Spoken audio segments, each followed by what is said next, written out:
The story begins by showing a dense forest. A man is running like a madman, and hoping he might find a way to escape this forest. The forest is so dense, no way out could be seen. Man walks forward, using the sun as his guide. Now, even the sun was slowly setting. Still, the man didn't stop running, and eventually he reaches a point where a signboard reads N point of no return, meaning no one can return from there. Board also had the number 108 written on it. After hours of running, the man suddenly stops at a place, his face filled with despair. Because right in front of him was the same signboard that read point of no return and had number 108. He finally understands that no matter how much he runs, he cannot escape this forest. So now he starts looking for a place to hide. But he couldn't find any safe spot, so he climbs up a tree. But just then, the tree branch breaks, and he falls from a great height onto the ground. Falling from the tree, he gets badly injured. He suffers deep wounds.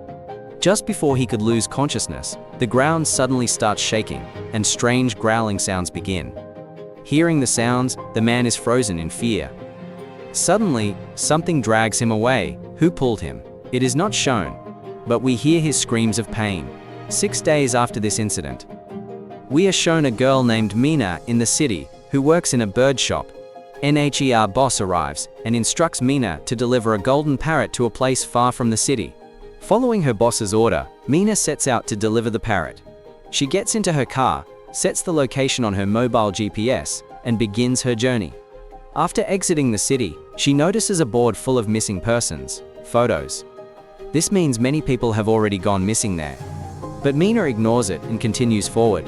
While taking a shortcut, she enters through a forest road to make the delivery faster. She ends up in the middle of the forest, the same place where we saw the man disappear earlier. Here, Mina is completely trapped. She checks the map on her mobile, but there's no signal. Even the car's radio is not working. Mina decides to turn back, but she can't figure out the way out. A little while later, her car breaks down. She gets out of the car and sees the same board again. Point of no return. Mina is confused. So she picks up the parrot cage and walks ahead looking for help. But there's no sign of help anywhere. She returns to the spot where she had parked her car, but the car is missing. Seeing this, she becomes extremely anxious. She thinks maybe she's not at the same place, and maybe the car is parked somewhere else, because every part of the forest looks the same. Now, it's getting darker. Just like before, all the birds fly away again. Mina is now scared. Even the ground begins to tremble. She starts sensing someone nearby. Suddenly, Mina sees a shadow in the distance. She chases it but finds no one. Suddenly, Mina sees an old woman running. Mina runs after her, asking for help, but the woman doesn't stop. She keeps running. Mina chases her again. Suddenly, the old woman vanishes. While looking for her, Mina sees a large room deep inside the forest. The old woman opens the door and says, "If you want to live, get inside quickly." Without thinking, Mina runs inside. As soon as she enters, the woman locks the door.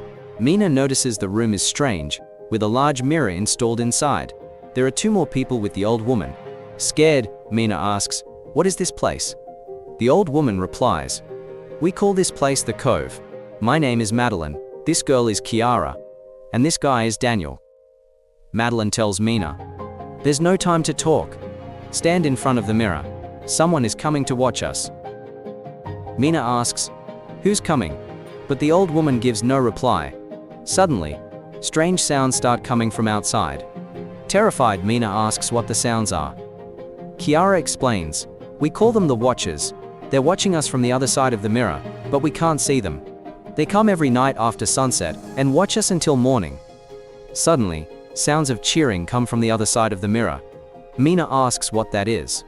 Madeline replies, "The Watchers are happy to see you. They're clapping for you." Mina is extremely confused. She wants to get out of there as soon as possible. These Watchers, whom Madeline kept talking about, neither Mina nor anyone else had ever seen them. Morning arrives. Everyone steps out of the house. Madeline says the Watchers only come out at night. During the day, we're free to roam the forest. Mina spends the entire night thinking about escaping the forest. So she starts looking for a way out. Madeline tells the others not to stop her, as if she already knew Mina wouldn't escape and would come back. Before Mina leaves, Madeline warns her, "Your decision is not right. There's no way out of this forest. You must return before nightfall, or you'll lose your life." Mina ignores her warning and continues forward with the parrot. After walking a bit, she again sees the point of no return sign. She's scared but doesn't lose courage and keeps walking in the direction of the sun, but still fails to find a way out. Eventually, she reaches a cliff on top of a mountain, where there's nothing but forest as far as the eye can see. Disheartened, she sits down. Suddenly, someone places a hand on her shoulder. She turns around in fear. It's Madeline. Madeline comforts her and says, "You're not the only one who tried and failed to escape. We all did, just like you.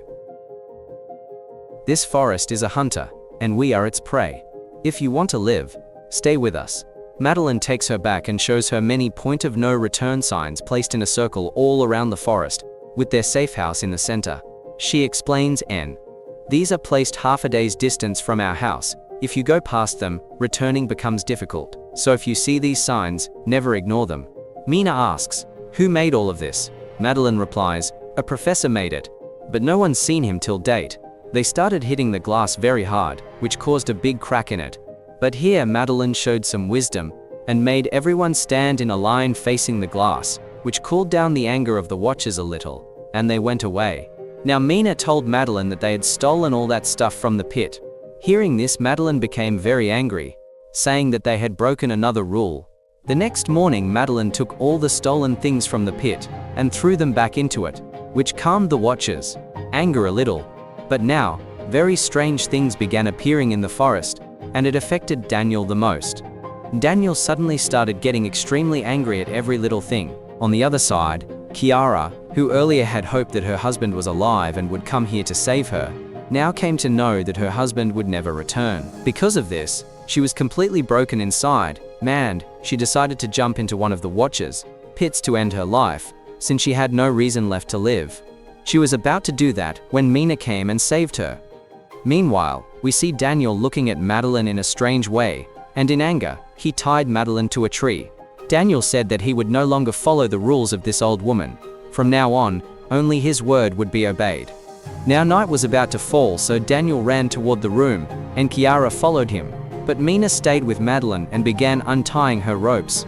On the other side, Daniel took Kiara inside the room, locked the door from inside, and left Mina and Madeline outside for the watchers. Mina and Madeline begged Daniel to open the door. They pleaded with him again and again, but Daniel did not open it. Now darkness had spread all around, and it was time for the watchers to arrive. NSO. To save their lives, they had no choice but to hide under a thick tree. After a while, they started hearing the growls of the watchers. At this time, along with Mina and Madeline, we too are shown a glimpse of those watchers.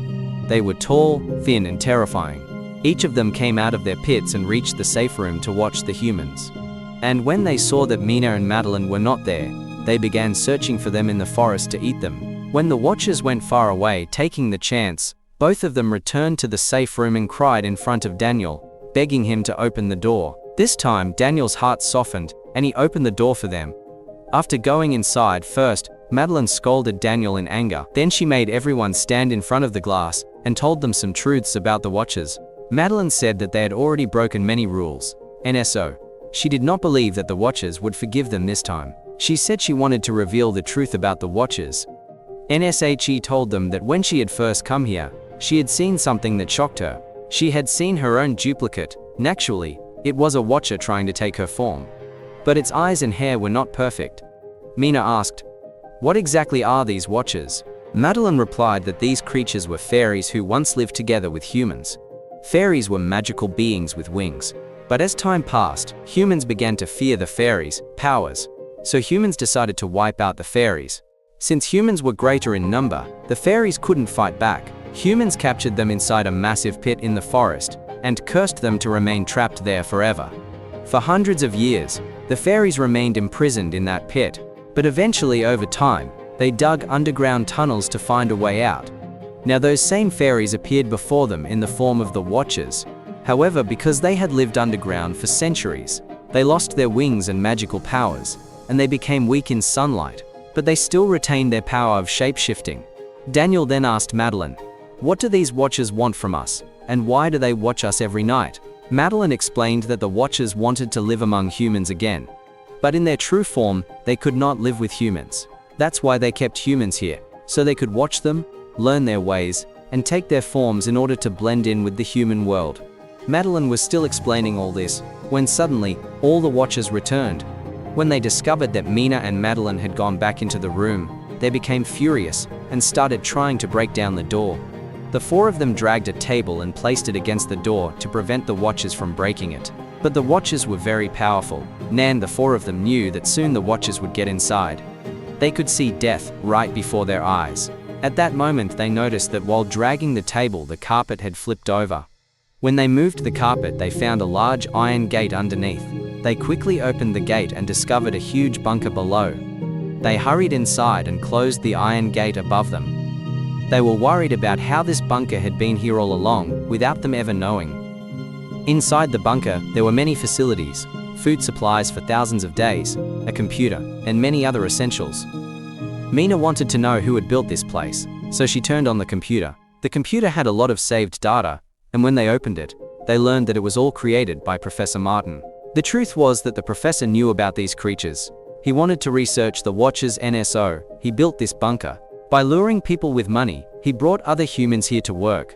And at night, he left the workers in the room above while he hid here in the bunker. Then the Watchers would eat those humans. In the next video, Professor Martin revealed that during his research, he found one fairy who was different. She could come out of the pits even in sunlight. The professor explained that this Watcher had perfectly taken the form of a little girl so well that no one could tell the difference. She was good. She did not kill him. The professor brought her here. Then he turned the camera in another direction, and we saw that the professor had locked that fairy in the form of a little girl, inside a cage. Nobody knew what kind of experiments he was planning to do with her. The computer had many such videos, each showing something new. Mina just wanted to know what happened in the end, so she played the final video. In it, the professor said that he was about to kill himself along with the fairy. Before dying, he revealed an escape route for people trapped in the forest. He said that in the evening, whichever direction the birds fly in, that's the direction they should run to escape the forest. In his recorded message, he also said that if anyone ever managed to escape the forest, they should go to the university and destroy all his research. He said he had made a terrible mistake by coming here. After that, the professor went upstairs, and 2 gunshots were heard, signaling that he had first shot the fairy, then himself. Well, that night the 4 of them were very happy, because they had finally found a way to escape the forest. The next morning, they came out of the bunker and saw that their safe house had been completely destroyed by the Watchers. So today, they absolutely had to escape the forest. Otherwise, they would be killed, because they no longer had a room to hide in at night. They now started walking toward the way out of the forest. The birds the professor had mentioned would fly in the evening, but they needed to get out before evening. So Mina released the parrot she had with her. They followed the direction in which it flew. On the way, they found a grave. Madeline, looking at the grave, said that once upon a time, these beings lived together with humans. But the humans betrayed them, and treated them badly, and trapped them in the forest before leaving. After many hours of traveling, they reached a river. There, they found a boat belonging to the professor, which made them very happy. But their happiness was short-lived, because darkness had fallen, and it was time for the Watchers to arrive. Before they could get on the boat and escape, they heard someone shouting from behind. When they turned back, they saw it was Kiara's husband, calling for help. He was badly injured. Since the others had already boarded the boat, Daniel went alone to help him. Daniel pulled Kiara's husband toward the boat. But then they all saw from the boat that the man Daniel was trying to save was not human at all. He was a Watcher, who right in front of them, took Daniel's form. The others could do nothing. The Watcher killed Daniel. They knew that the Watchers could not cross the river. So finally, they crossed the river themselves and reached the city. And the real twist came after this. After reaching the city, the 3 of them separated and went their own ways. A few days later, Mina went to the university, as Professor Martin had instructed. NTO destroy all his research data. Before deleting it, she found a tape recorder, and from it, she learned a new secret. Thousands of years ago, when humans and fairies lived together, they even married each other. From the union of humans and fairies, children were born, who had the qualities of both humans and fairies. They were called halflings. Halflings had a special ability. They were so skilled at shapeshifting that they could even take the form of a dead human. The professor believed that when humans trapped the fairies inside the forest pits, The halflings secretly lived among humans by changing their forms. And they still exist today, in some form, among humans. When Mina went into the professor's office to investigate, she found some photographs that shocked her. In the pictures, the woman standing with the professor was none other than Madeline.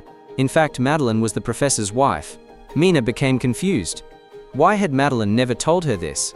She went to Kiara to share her confusion, and told her that the Madeline they met in the forest was actually Professor Martin's wife. But she had never revealed the truth, because she herself was not human, but a shape-shifting fairy. Mina's research revealed that many years ago, Professor Martin's wife, Madeline, had died of cancer.